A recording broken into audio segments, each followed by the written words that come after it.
Hello दोस्तों, hope you guys are doing well. तो चलिए सेंटेंस इंप्रूवमेंट की सीरीज को आगे बढ़ाते हैं और आइए कुछ और क्वेश्चंस के साथ डील करते हैं। Participants at the program, one who is deaf will demonstrate the use of adaptive equipment for the hearing impaired. अब यहाँ पे हमारा सेंटेंस आप रीड कर लीजिए, इसको 2-3 बार अच्छे से रीड कीजिए। अंडरलाइन पार्ट जो है उसमें चेंजेस करने हैं। Participants at the program, one who is def.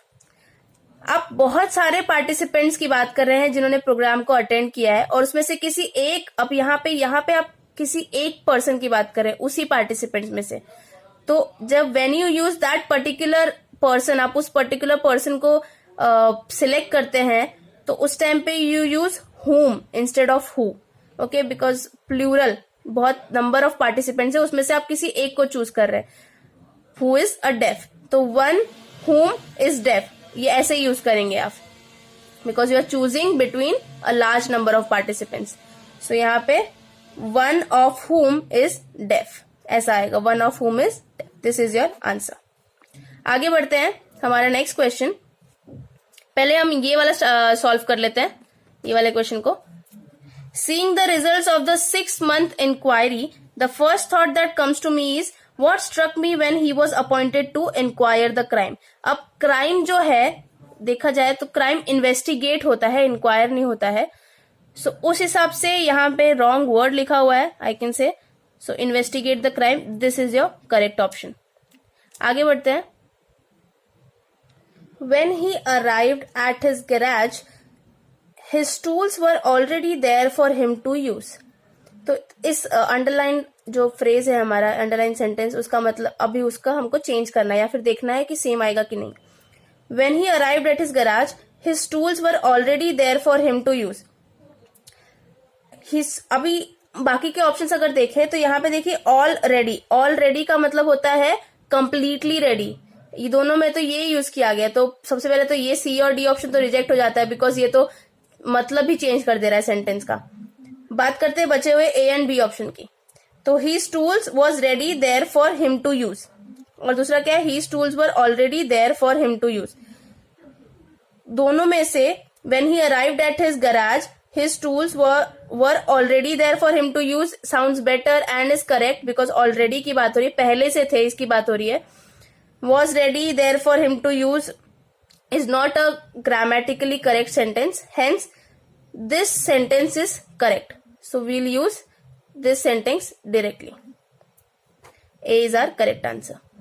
बात करते हैं हमारा लास्ट जो क्वेश्चन है। It was mom and me who were invited to the party and not our neighbors, even though they were well connected. अब यहाँ पे बात हो रही है mom and me who were invited. When you are using who were invited, तो यहाँ पे नॉमिनेटिव प्रोनाउन यूज होता है। अगर नाउन यूज हो रहा है तो उसके बाद नॉमिनेटिव प्रोनाउन यूज होता है।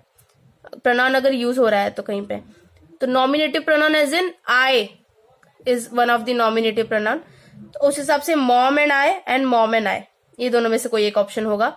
Okay, now mom and I when you are using, तो हु वर इनवाइटेड तो रहना ही चाहिए बिकॉज दो जन है, सो प्लूरल आएगा। तो who were invited, and past की बात हो रही है, पास्ट में you have to take the plural one, तो इसके वजह से यहाँ पे प्लूरल वर्ब आएगा। So mom and I who were invited होगा, mom and I who was invited नहीं होगा, because we are dealing with a plural verb, okay, and was is a singular verb. That's why mom and I who were invited is your answer. Why we are taking I वाला ही? Because we need a nominative pronoun whenever we are dealing with a noun and a pronoun, so it should be a nominative pronoun. अगर ऐसा कुछ दिया हुआ है कि who, some statement or some word like who is coming, so mom and me के साथ अगर who आ रहा है, that means who will lead you to write the I, that is nominative pronoun. Hence mom and I who were invited is your answer. तो तो I hope आपको मेरा ये वीडियो समझ में आया और अच्छा लगा। अगर आपको मेरा ये वीडियो अच्छा लगा so please like, share and subscribe. Thank you so much.